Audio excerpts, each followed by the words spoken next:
Today I'm going to show you how to make a yummy cheesecake that's not only sugar-free, it's bake-free.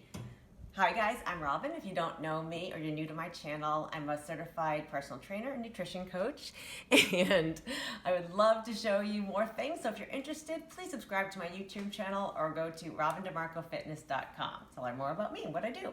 So first we'll start with a half a cup of heavy whipping cream, and you're going to beat that until a whipping cream consistency.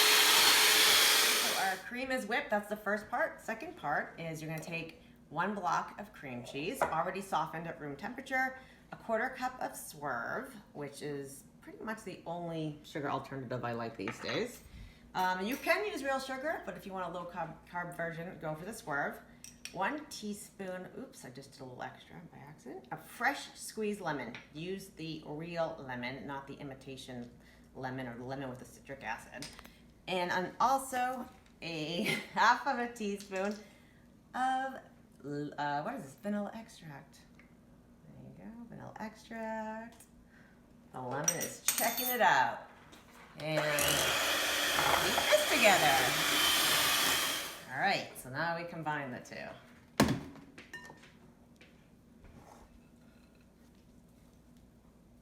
And we're like literally almost there.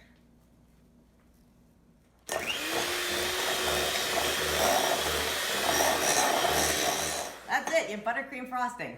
No kidding, it's actually cheesecake filling. So now we're gonna divvy it up. I like to put it in 4 different ramekins. I realize my doors were open this whole time. And after that, you're going to chill it for about 2 hours. So this is what it looks like. It's awesome. You can top it with berries, or what I like to do is take 1 graham cracker and crush it on top so it tastes like a New York style cheesecake. So there you have it, ready in, what is this, in 3 minutes? Yeah, 3 minutes. Enjoy.